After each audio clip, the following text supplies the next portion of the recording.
कुछ दीगर खबरें शामिल करें। वज़ीर-ए-आज़म इमरान खान और army chief general Qamar Javed Bajwa का नौशकी का दौरा। वज़ीर-ए-आज़म को इलाके की सिक्योरिटी सूरत हाल पर ब्रीफिंग दी गई। इसी पर बात करेंगे, हमारे नुमाइंदे उस्मान खान हमारे साथ हैं। उस्मान, बताइए फिर कैसा रहा दौरा अब तक? जी बिल्कुल, इस दौरे में गवर्नर और वज़ीर-ए-आला बलूचिस्तान, वफाकी और सूबाई वज़रा भी साथ थे और वज़ीर-ए-आज़म इमरान खान को इलाके की सिक्योरिटी सूरत हाल पर ब्रीफिंग दी गई। वज़ीर-ए-आज़म ने जवानों से मुलाकात की और शुहदा को खराज अक़ीदत पेश किया। ISPR के मुताबिक वज़ीर-ए-आज़म ने जवानों की ऑपरेशन तैयारों और जुर्रत बहादुरी को सराहा। दहशतगर्दी के खात्मे के लिए पाक फौज की कौमी सतह पर हिमायत करते रहेंगे। वज़ीर-ए-आज़म का ऐसा कहना था और उन्होंने कहा कि बलूचिस्तान में तरक्याती अमल करने देंगे, बलूचिस्तान का जो हकीकी पोटेंशियल है उसको सामने लाएंगी। वज़ीर-ए-आज़म का ये भी कहना था कि बलूचिस्तान के हकीकी पोटेंशियल को मुसल्लह अफवाज के तामुन से जो है वो सामने लाया जाएगा। और वज़ीर-ए-आज़म इमरान खान की कबायली माहिरीन से भी बातचीत हुई, जिसमें वज़ीर-ए-आज़म इमरान खान ने दहशतगर्दी के खिलाफ माहिरीन के ताउन को सराहा। बलूचिस्तान की तरक्की और खुशहाली के लिए तमाम इक़दाम ज़रूर कर लाएंगे और बलूचिस्तान की तरक्की हम हुकूमत की अव्वल तरजीह है। वज़ीर-ए-आज़म की जानिब से ये भी कहा गया है। बहुत शुक्रिया उस्मान, आपने आगाह किया। बलूचिस्तान में तरक्याती कामों का जाल बिछा देंगे, कोई दहशत गर्दों की बात सुनने वाला रहेगा, ना ही बैरून मुल्क बैठा दुश्मन यहाँ इंतशार फैलाने में कामयाब हो सकेगा। वज़ीर-ए-आज़म का नौशकी में जवानों से खिताब। दुश्मनों का हमला नाकाम बनाने पर वतन के सबूतों को खिराज तहसीन भी पेश किया। कहा पूरी कौम को एतमाद है, पाक फौज के होते हुए दहशत गर्द कामयाब नहीं हो सकते। फौज के जवानों को पैगाम देना चाहता हूँ, सारी कौम आपके साथ खड़ी है, हमें आपके ऊपर पूरा एतमाद है। किस तरह दिलेरी से दहशतगर्दी का मुकाबला किया, खराज तहसीन पेश करता हूँ। हीरो से भी मैंने मुलाकात की जिन्होंने दहशतगर्दों को न्यूट्रलाइज किया, बाकी लोगों की जानें बचाई, वो फैमिलीज की तरफ जा रहे थे। एहसास है कि हमारे जो तनख्वाहदार तबका है वो तकलीफ में है। FC रेंजर्स की तनख्वाहों में 15% इजाफा किया। बलूचिस्तान के ऊपर और बलूचिस्तान के लोगों के ऊपर हम खास तौर पर तवज्जो दे रहे हैं। इंशाल्लाह यहाँ डेवलपमेंट इतनी कर देंगे बलूचिस्तान में आने वाले दिनों में कि ये जो लोग इसको इस्तेमाल करते हैं, हम सबको पता है कि ये खुद नहीं कर रहे हैं, इनके पीछे बाहर वो कूदते हैं जो चाहते हैं कि पाकिस्तान के टुकड़े टुकड़े हो। भी डेमोक्रेटिक गवर्नमेंट इतने फंड्स बलूचिस्तान में नहीं लगाए होंगे जो हमारी इस हुकूमत ने लगाए। अगला फेज है, उसमें सबसे ज्यादा बलूचिस्तान को अब फायदा होगा, क्योंकि अब वो फेज है इंडस्ट्रियलाइजेशन का। जो भी कोशिश इनकी जो है कि लोगों को उकसाएं और इनको हुकूमत के खिलाफ और अपनी सिक्योरिटी फोर्सेस के खिलाफ खड़े करें, इंशाल्लाह वो काम इतना हो जाएगा कि इन दहशतगर्दों की कोई बात नहीं सुनेगा, ना ही ये जो बाहर हमारे दुश्मन बैठे हुए हैं मुल्क के अंदर इंतशार फैलाने के लिए, इनके लिए भी कोई सुनने वाली इनकी बात नहीं हो। किसी फौज ने इस तरह इतने मुश्किल हालात में इस तरह की जंग लड़के और मुल्क को महफूज किया, इसकी मिसाल और दुनिया में नहीं मिलती। सारी कौम में ये इत्तेमाद है, किसी किस्म की दहशतगर्दी पाकिस्तान में कामयाब नहीं हो सकती। MQM अदम एतमाद की तहरीक में हमारा साथ दे। शहबाज शरीफ ने हुकूमती इत्तेहादी जमात से मदद मांग ली। कहा MQM वाले पहले पाकिस्तानी हैं जो बाद में हुकूमत के हलीफ हैं। उम्मीद है आमिर खान एंड कंपनी कराची जाकर हमारी गुजारिशात MQM क़यादत के सामने रखेगी।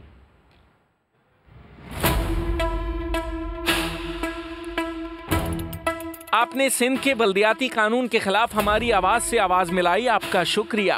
MQM ये कहने के लिए नून लीग के पास गई। नून लीग ने MQM से कहा कि अब अदम एतमाद की तहरीक में आप हमारा साथ देकर हमें भी शुक्रिया का मौका दें। वोट ऑफ नो कॉन्फिडेंस एक आईनी ऑप्शन है। देखिए ये पाकिस्तानी है, मैं इसमें कोई दो राय नहीं है। आपको आज पहले पाकिस्तानी बनकर सोचना होगा, वगरना मैं समझता हूँ कि कौम आपसे हमेशा इसका सवाल करेगी, तो वक्त ज़्यादा नहीं, आपको फैसला करना होगा। दिल से तो मैंने कान लगा के सुना है, जुबान से ये कराची जाके बताएंगे। आमिर खान ने भी मेहमान नवाजी का पास रखते हुए कहा कि जो गुफ्तगू मियां साहिब ने की है वो कराची जाकर पार्टी क़यादत के सामने रखेंगे। ये महंगाई अब नाकाबिले बर्दाश्त हो गई। हमें अवाम की तरफ से बहुत मुश्किलात हैं, हमें अवाम के अंदर जाते हैं, अवाम के सवालों का जवाब देना होता है। चूँकि इत्तेहादी हैं वफाक के, तो हमने वहाँ पर भी अपनी ये बात रखी है और इस पर हमने अपनी नाराज़गी भी रखी है। पहले अपोजिशन कोई चीज़ तय करके अपना एक एजेंडा सामने लेके आएगी। जो हमारी गुफ्तगू हुई है वो हम जाकर अपनी हाई कमान को, अपने राब्ता कमेटी में सारी चीज़ें उनके इल्म में ले आएंगे, फिर जो भी फैसला होगा मुल्क की बेहतरी के लिए उसके ऊपर अमल करेंगे। शहबाज शरीफ ने अवाम में जाने के इमरान खान के फैसले पर तंज भी किया। उन्होंने भी अनाउंस कर दिया कि वो राब्ता मुहिम के लिए जा रहे हैं। जाके बजाएं, राब्ता करें, फिर उनको अवाम बताएंगे कि आटे दाल दा भाव क्यों होता है। एक सवाल के जवाब में अपोजिशन लीडर ने बताया कि नवाज शरीफ की सेहत से मुतालिक डॉक्टर का खत न सिर्फ अदालत में जमा करा दिया है बल्कि अटॉर्नी जनरल को भी बजरिया खत आगाह कर दिया गया है। इससे पहले चौधरी ब्रादरान से भी MKM वफ्द की मुलाकात हुई। अंदरूनी कहानी समा सामने ले आया। दोनों जमातों में इंतजार करो और देखो फॉर्मूले पर इत्तेफाक हुआ। आमिर खान ने चौधरी शुजात से मशवरा मांगा तो उन्होंने कहा फिलहाल तहम्मुल से आगे बढ़ना चाहिए। मोहसिन बिलाल की रिपोर्ट। आसिफ जरदारी के बाद MKM के वफ्द की चौधरी हाउस आमद। काफिले की क़यादत से 1 घंटा मुलाकात की। मुलाकात के दौरान दिलचस्प जुमलों का तबादला हुआ। ज़राए के मुताबिक आमिर खान ने चौधरी शुजात को मुखातिब किया और बोले, चौधरी साहब आप बड़े हैं, रहनुमाई फरमाएं। जिस पर चौधरी शुजात ने जवाब दिया कि अभी डंक टपाओ और तहम्मुल से आगे बढ़ने की कोशिश की जाए। हुकूमत के खिलाफ मुतहरिक अपोजिशन की हांडी का जिक्र मीडिया से गुफ्तगू के दौरान भी हुआ, जिस पर चौधरी परवेज इलाही ने मायनी खेज जवाब दिया। अभी तो 2 साल रहते हैं ना, अभी तो बर्ची खाने में सामान इकट्ठा हो रहा है, अभी पकना शुरू नहीं हुआ सामान। MKM के रहनुमा आमिर खान ने अपनी गुफ्तगू में हुकूमत से मुतल्लिक तहफ़्फ़ुज़ात के बावजूद सियासी रवैया नरम रखने का इशारा दिया। हम लोग साथ हैं।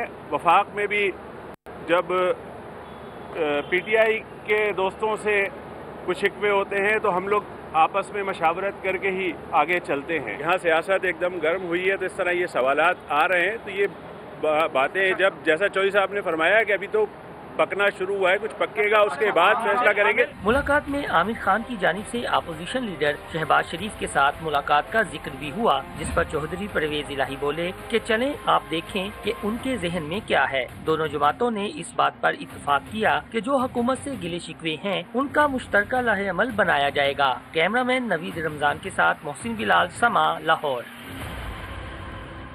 वज़ीर मुमलिकत अली मोहम्मद खान ने कहा है कि अपोजिशन को सदारती निज़ाम पर मरोड़ क्यों हो रहे हैं। सुपर पावर अमेरिका में भी सदारती निज़ाम है। अगर हमें पार्लिमानी निज़ाम के समरात नहीं मिल रहे तो सदारती निज़ाम पर सोच विचार करें। हम जनरल याहिया, ज़ियाउल हक या परवेज़ मुशर्रफ वाले निज़ाम की बात नहीं करते क्योंकि वो सदारती निज़ाम थे ही नहीं।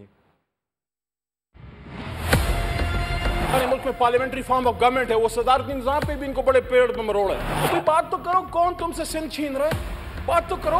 पाकिस्तान अहम है, निज़ाम अहम नहीं है। अगर पार्लियामेंट्री फॉर्म ऑफ गवर्नमेंट जिसके हम सब इधर परवरदा हैं, अगर उससे फ्रूट्स नहीं मिल रहे या उस तरह नहीं मिल रहे, सोचो इस पे, सोच विचार करो। प्रेसिडेंशियल फॉर्म ऑफ गवर्नमेंट भी डेमोक्रेटिक फॉर्म ऑफ गवर्नमेंट है। आज अगर दुनिया में एक सुपर पावर है अमेरिका, तो उधर भी प्रेसिडेंशियल फॉर्म ऑफ गवर्नमेंट है। जो लोग ये बात करते हैं, टर्की में भी जो लोग ये बात करते हैं कि पाकिस्तान में सदारती निज़ाम फेल हो चुका, कौन सा सदारती निज़ाम? बात से बात निकल रही है जनाब डिप्टी चेयरमैन साहब। वो अयूब खान का सदारती निज़ाम या याह्या खान का या मरहूम ज़ियाउल हक साहब का या मुशर्रफ साहब का, वो तो सदारती निज़ाम नहीं था। सदारती निज़ाम तो अभी तक पाकिस्तान में आया ही नहीं। सदारती निज़ाम वो होता है जो एक आज़ाद इलेक्शन कमीशन के तहत मार्शल लॉ और किसी भी गैर सियासी ताकत की उनके असर रसूख के बगैर एक आज़ाद इलेक्शन कमीशन सियासी जमातों के बीच में इलेक्शन कमीशन जो है वो सदारती इलेक्शन कराता है, वो तो अभी हुआ ही नहीं।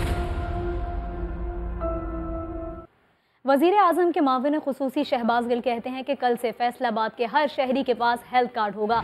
शहरी किसी भी प्राइवेट अस्पताल से इलाज करवा सकते हैं। शहबाज गिल ने कहा कि ऐसे काम सिर्फ इमरान खान ही कर सकते हैं, बाकी लोग तो अपने चपड़ासियों के अकाउंट में 4-4 अरब डालते हैं ताकि खुद को मजीद अमीर कर सकें। फैसलाबाद का शहरी अगर यहाँ के शिफा इंटरनेशनल में जाना चाहता है तब भी ठीक है, अगर वो इस्लामाबाद के शिफा इंटरनेशनल में जाएगा तो हेल्थ कार्ड उसे भी कवर करेगा। ये इमरान खान का काम है। इन्होंने तो मलिक मकसूद चपरासी जैसों को अरबपति किया, भले एक एक रात के लिए अरबपति किया, आप सबको पता है। वो चपरासी था, 9,000 रुपया उसकी तनख्वाह थी, उसको तो इस्तेमाल किया इन्होंने। आप ये देखिए कि इन्होंने अपने चपरासियों के अकाउंट में 4-4 अरब डाल के लूटा, लेकिन इमरान खान ने क्या किया? इमरान खान ने आप सब लोगों की जेब में 10-10 लाख रुपया डाल दिया है।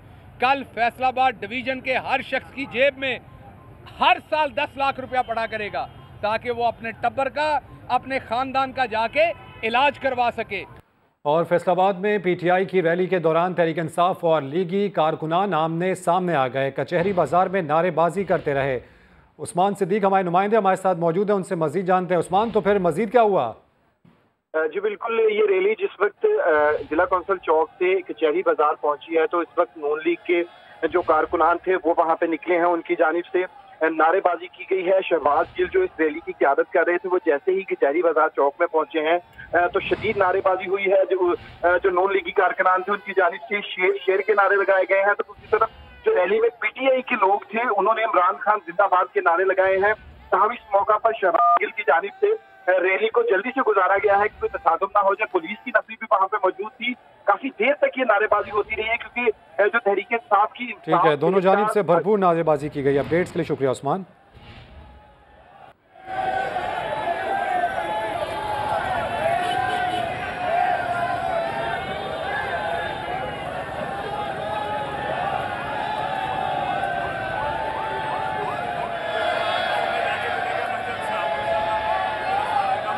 कराची नॉर्थ नाजिमाबाद में साबिक कप्तान सरफराज अहमद के नाम से मंसूब क्रिकेट अकेडमी पर तनाज़ा खड़ा हो गया।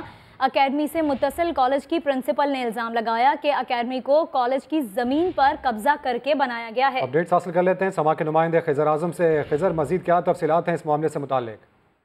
जी बिल्कुल, सरफराज अहमद क्रिकेट एकेडमी और जो गर्ल्स कॉलेज की इंतजामिया है वो आमने सामने है। कि कॉलेज इंतजामिया का कहना है जो एकेडमी है वो कॉलेज की ज़मीन पर बनी हुई है, जबकि एकेडमी इंतजामिया का कहना है कि ये सदियों पुराना क्रिकेट ग्राउंड है जिसकी ज़मीन पर कॉलेज बना हुआ है। और 2017 में चैंपियंस ट्रॉफी जीतने के बाद साबिक मेयर कराची वसीम अख्तर ने सरफराज अहमद को ये एकेडमी चलाने के लिए दी थी। तो जिसके हवाले से जो प्रिंसिपल हैं, कॉलेज प्रिंसिपल और जो एकेडमी इंतजामिया हैं वो एक दूसरे के खिलाफ जो है ये बात कर रहे हैं कि ये जो कब्जा है, कॉलेज इंतजामिया का कहना है, जो प्रिंसिपल हैं उनका कहना है कि ये जो एकेडमी है कॉलेज की ज़मीन पर बनी हुई है, जबकि जो एकेडमी इंतजामिया है उनका कहना है कि ये काफ़ी पुराना, दहाइयों पुराना क्रिकेट ग्राउंड है जिसको बाद 2017 में चैंपियंस ट्रॉफी जीतने के बाद सरफराज अहमद क्रिकेट अकेडमी का नाम दिया गया था। बहुत शुक्रिया खिज़र, इस हवाले से आपने हमें आगाह किया। मईशत की बहाली का एक और संग मील तकमील के करीब। इस्लामाबाद से 256 किलोमीटर दूर वादी कागान में ज़ेर तामीर सकी किनारी हाइड्रो पावर प्रोजेक्ट का 80% काम मुकम्मल हो गया। मजीद जानते हैं मंसूबे का दौरा करने वाले समा के नुमाइंदे उस्मान से। जी उस्मान। जी बिल्कुल, मुल्क से तवानाई के बहरान के खात्मे के लिए सुक्की किनारी हाइड्रो पावर प्रोजेक्ट जो है वो बड़ा ही एक शाहकार है, जो कि चाइना की कंपनी की मदद से जो है वो तैयार किया जा रहा है। ये बताया जा रहा है कि अगले साल यानी 2023 में ये प्रोजेक्ट जो है वो मुकम्मल तौर पर कौमी ग्रिड में अपना हिस्सा डालने के लिए तैयार होगा। 884 मेगावाट का ये मेगा प्रोजेक्ट है जो कि कुनहार रिवर, जो कि कुनहार दरिया कुनहार है नारान में, वहाँ पर ये तामीर किया जा रहा है। 83% से ज़ायद काम जो है इसका मुकम्मल हो चुका है। ये आप देख रहे हैं कि ये स्पिलवे बनाया गया है और साथ ही साथ इसके ये झील का एरिया, स्पिलवे से लेके पावर हाउस तक 30 किलोमीटर की तवील जो टनल है उसके ज़रिए पानी का बहाव जो है एक साइड से उठाकर दूसरी साइड पे शिफ्ट किया जाएगा। इस हाइड्रो पावर मंसूबे के ज़रिए 6000 से ज़ायद जो मुकामी आबादी है उसको रोज़गार के मौके भी पैदा होंगे और 884 मेगावाट जो है वो कौमी ग्रिड में आएगा, जिससे यकीनी तौर पर माशी खुशहाली भी आएगी।